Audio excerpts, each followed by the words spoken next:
FM Live Drama. Hello mga idol! Itago niyo na lang po ako sa pangalang Leia. Ako po ay 30 years old na at dating OFW sa Abu Dhabi. Gaya ng marami, nangarap lang din ako ng mas magandang buhay para sa pamilya ko. Magkalayo kasi kami ng kapatid ko eh. At nilayo na niya yung sarili niya sa pamilya namin. Alam niyo mga idol, masayahin akong tao. At mapagmahal ako sa pamilya ko.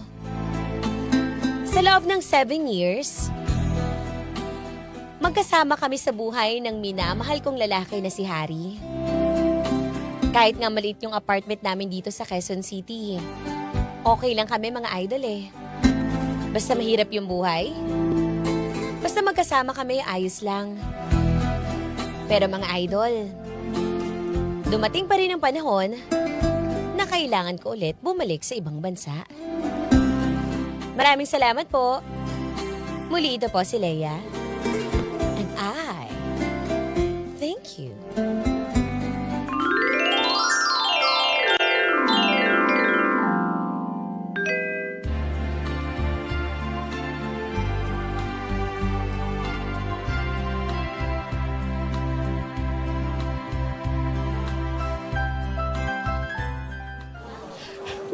Leia, sigurado ka na ba na halos ka ng Pilipinas?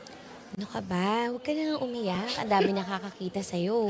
Hindi ko lang kasi mapigilan yung emosyon ko eh. Alam mo naman na hindi ko kaya na malayo ka sa akin, Leia. Baka pwede pang magbago ang isip mo. Alam mo naman, di ba?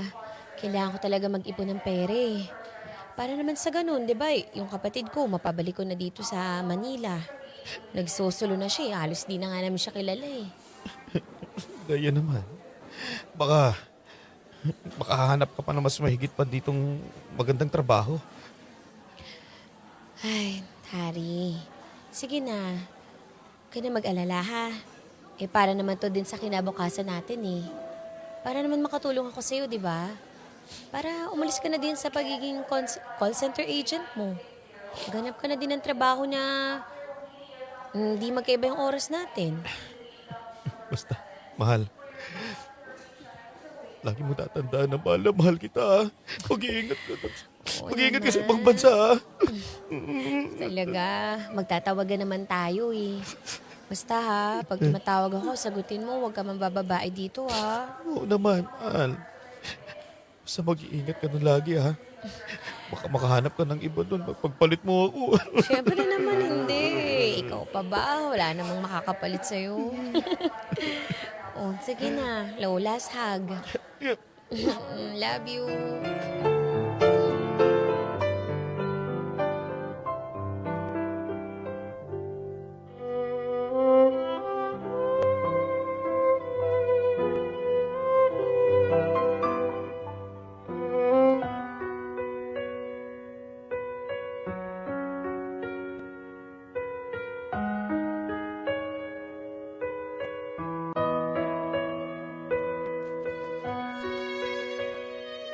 Makalipas ang ilang buwan na pagtatrabaho ko sa abroad mga idol, tila bang unti-unti na rin nagbabago ang pakikitungo sa akin ni Harry. Hindi na nga siya madalas tumatawag sa akin eh. At pag magkausap naman kami, ang lamig-lamig ng sagot niya sa akin mga idol. Pero sa pagkakataon na yon, tiniis ko na lang lahat. Tiniis ko lahat ng lungkot, ng pagod, ng pangungulila dahil naniniwala akong worth it lahat ng sakripisyo ko.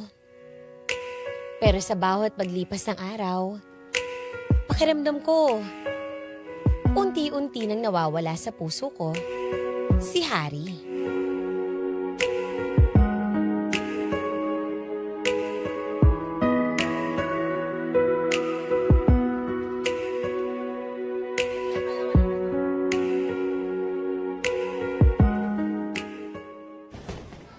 Uy, Vanessa, matagal na ako naliligaw sa iyo eh. Parang wala naman akong pag-asa sa iyo eh. Ano ba, Harry? Ang kulit-kulit mo talaga. Oh, ano bang gusto mong gawin ko para mapasagot kita at madinig ko na yung matamis mong oo? Ewan ko. kapag kumain ka na ng pako at ilalagay ka sa roleta. Tutusukin ka ng kutsilyo. Grabe naman ito. Napaka-brutal mo naman, Vanessa. Ay, parang ginawa mo pa akong bida sa circus. Gusto mo mag-dinner tayo mamaya? Para malaman mo yung desisyon ko. Yan naman palang gusto mo eh. Kung ano-ano pa ba sinasabi mo. Keso kumain ng pako tsaka hagisan pa ako ng kutsilyo sa may ruleta. Nakakatakot yun ha. O sige gusto ko romantic with flowers. Ayoko ng sampagita. Hindi naman pala eh. Dapat sinabi mo kaagad sa akin eh. Dapat gabi-gabi nililibre kita. Mamaya ha?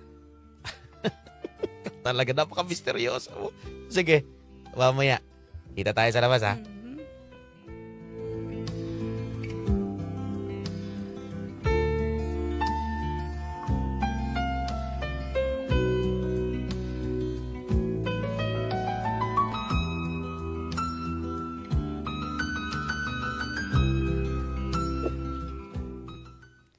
Alam mo ba ate, ang sweet-sweet niya talaga. Binigyan niya akong flowers nung umalis kami. Talaga? Wait lang, aray ko. Parang may nakain ako. Ano nangyari Nalunok ko sa'yo, yata ate? yung candy. Ano nga yung sabi mo? Ang sweet-sweet niya ate. First time kong naka-experience ng ganun. Alam mo yun? Yung parang may butterfly sa tiyan mo. Ganun. Ano ba pangalan niyang lalaki na yan? Para namang mastokan ko na sa Facebook. Basta ate, kasi stalker ka eh. Tsaka mo na malalaman kapag umuwi ka dito sa Pilipinas. Ano ba yan? Basta wag ka masyadong magpapaloko niya sa lalaki na yan, ha? Alam mo naman ang mga lalaki, kukunin ka lang yan sa umpisa. Pero pag nakuha na niyo gusto sa'yo, iiwanan ka na niyan.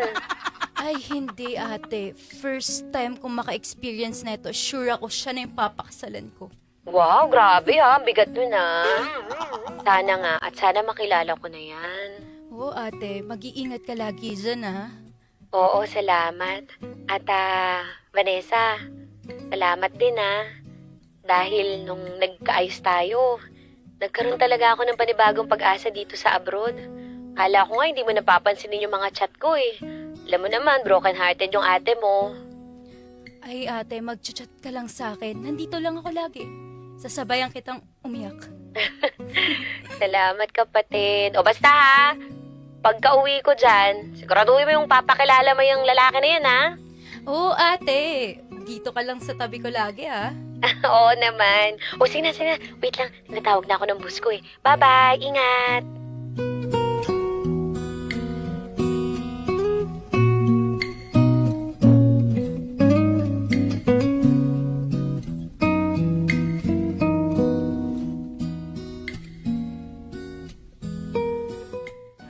Hoy, Leia! Parang napapansin ko kanina papatingin-tingin dyan ha. Pag ikaw nahuli ng boss natin ditong Arabo, yari ka.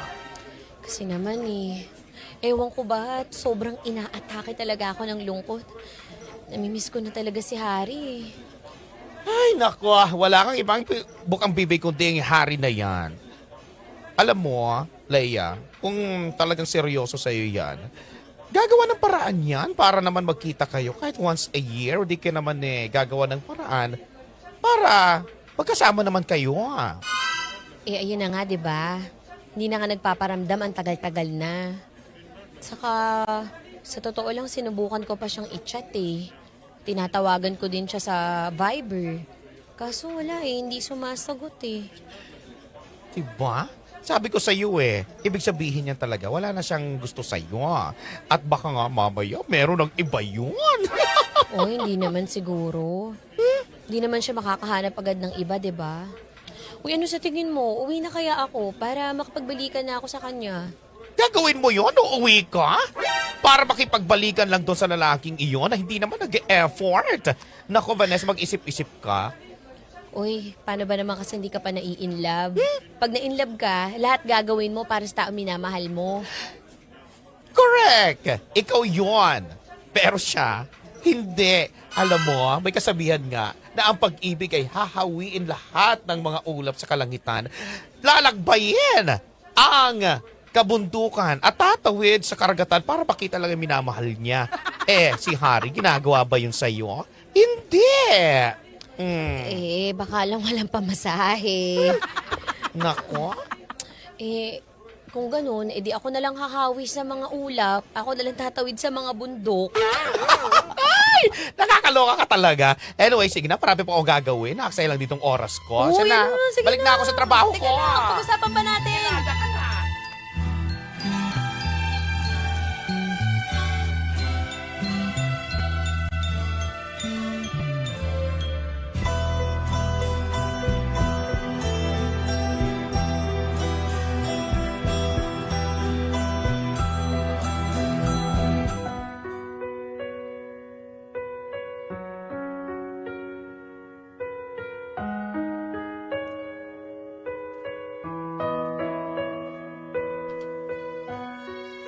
Kahit matagal na kaming hiwalay ni Harry, mga idol, gusto ko pa rin bumalik sa kanya dahil siya pa rin ang mahal na mahal ko.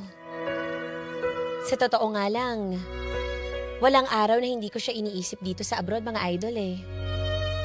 Oo, nagkaayos kami ng kapatid ko. Pero sa totoo lang, nagdurugo pa rin yung puso ko dahil namimiss ko si Harry.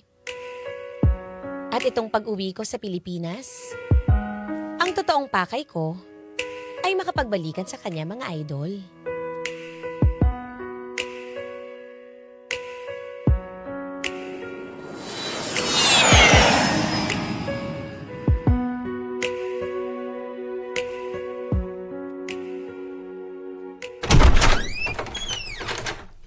Oh, ang laki na ng tiyan mo ah. Ito na talaga ate, magpapakasal na kami bago ako magkaanak. Ay nako, alam mo dapat pinakasalan ka muna niyang lalaking yan bago ka binuntis, ano? Ay ate, basta gusto ko lahat-lahat na. Anong lahat-lahat na pinagsasabi mo dyan? Kompleto na lahat. Ganun. Teka, nakauwi na ako't lahat. Nasaan ba yung lalaki na yan? Ipakilala mo na, ni pangalan, di ko pa alam. Mag-ayos ka ate, dadalhin niyo tayo sa hotel. Ba't nadadalhin sa hotel? Para mag-meet kayo. Okay. Kala ko naman dadalhin tayo sa hotel kung anong rason. Doon pa sa hotel? Bakit doon ba kakain? Oo ate, mag-ayos ka. Bakit mag-aayos pa ako? Bakit engagement na ba to? Di mo sure ate, mamaya mag-propose na ulit siya. Anong ulit? Bakit nag-propose na ba sa'yo dati? Oo, pero di ko tinanggap. Tapos pinuntis ka? Ganun talaga ate. Kasi mahal na mahal namin isa't isa eh. Hoy, ang gulo ng setup nyo. Hindi ko kayo maintindihan, ha? Baka mamaya niloloko ka lang yan, ha? Sinacharot-charot ka lang yan. No, ate. Tara na, mag-ayos ka na kasi ate.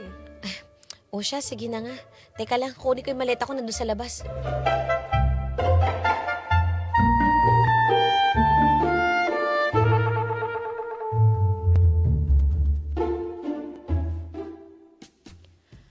Hoy ano ba naman yung jowa mo Una pa tayo dito. Ate, maghintay ka lang. Nandyan lang yun. Ay nako, gutom na ako. Tagal naman yan. Mag-selfie-selfie ka muna dyan, ate. Ang ganda nga dito eh. First Oh. time natin. Okay lang, mas maganda pa rin doon sa Abu Dhabi, no? Dito na pala kayo. Babe, pasensya na, Vanessa, kasi alam mo na, dahil ako sa CR at saka nandito yung Leia? Harry? Ang ginagawa mo dito? Ikaw, anong ginagawa mo dito? Kasama ko yung kapatid ko. Natagyan mo ba yung mga chat ko na nandito na ako sa Pilipinas? Kapatid mo si Vanessa? Harry, Oo! Ibig sabihin, ikaw yung tatay ng anak niya? Oo!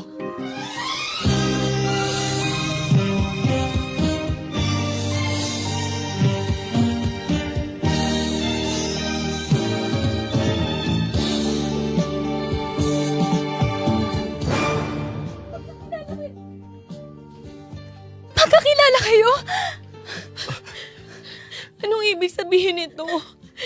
Siya ba yung lagi mo kinikwentong lalaki? Oo, ate. Diyos ko, ba't kasi hindi mo sinabi sa akin kaagad? Ate, gusto ko makikita mo siya ngayon lang. Papapakilala ko sa'yo. Ano ba to, Hari? Papati ba naman kapatid ko? Bakit kapatid ko pa?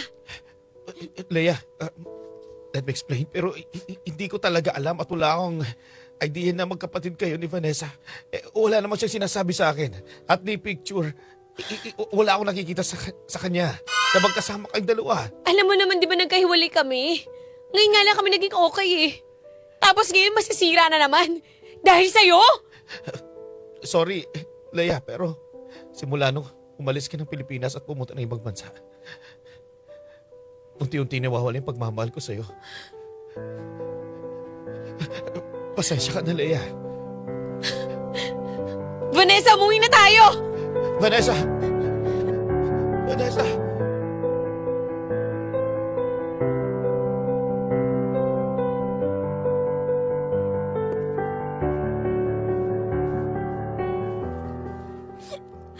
Ate, I'm sorry, ate. Di ko alam na ex mo si Harry. Ate. Of all people naman, Vanessa. Alam mo naman kung gaano ko iniyakan niyang lalaking yan, di ba? Alam mo kung anong pinagdaanan ko sa kanya. Alam mo na umuwi ako dito para hanapin siya. Para magmakaawa sa kanya. Para lunukin na yung pride ko. Para bumalik siya sa akin. Tapos siya pala, tatay ng anak mo. Ate, ayaw na kitang nasasaktan. Pasensya. Pasensya kung di ko siya pinakilala sa'yo agad. Ba't kasi tinago mo pa? Ano bang dahilan kung bakit tinatago mo siya? Hindi ko maintindihan eh. Alam mo, pahiyang-pahiya ako doon. Kasi ang dami kong pagmamakaawa kay Harry. Tapos ngayon, wala na pala talaga akong babalikan. Ate, sana mapatawad mo ako. Wala naman na ako magagawa eh. Siguro babalik na lang ako ng Abu Dhabi. Wala naman na akong gagawin dito. I'm sorry din, Vanessa. Pero bigyan mo muna ako ng time. Ate. Sobrang sakit. Sobrang sakit.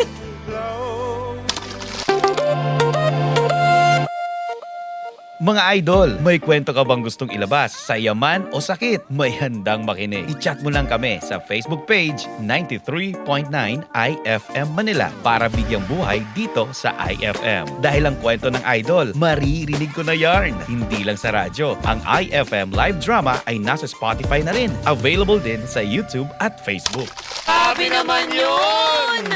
Ayan, idol, napakinggan Sakit. natin ang masakit na kwento ni Vanessa, magkapatid na Vanessa at ni Leia. Ayun. Alam mo, parang wala naman kasing kasalanan si Vanessa. Mm-hmm. 'Di ba? Parang technically, ang nakikita nating fault dito, di lang kasi siya nagsabi. Di, may mga ganun talaga. May mga ganun talaga. Na Diba? hindi nagsasabi. Talaga nagsasabi. Oo. Yung makikita mo na lang kasama na ng may okasyon, may birthday. Oo. Doon mo lang May jowa. May jowa ka na?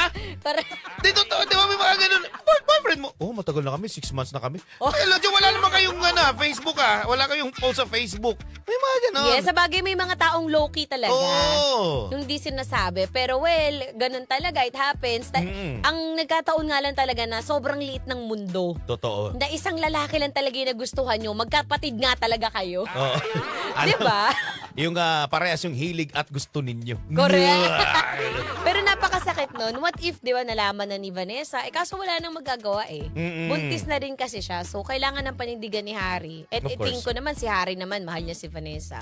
At maunawaan naman siguro ni Leia yun. Correct. Diba? Yun talaga ang hirap talaga ng LDR, Daddy Yes. Dong. Diba sa una kasi masakit at saka parang hindi mo tanggap na Oo. maghiwalay kayo. Sa una, kaya mo pa Oo. tiisin yung LDR. Pero as the time goes by, tapos nakikita mo yung ibang tao ang saya-saya, ikaw na lang yung naiwang malungkot, Oo. talaga maghahanap ka ng iba eh.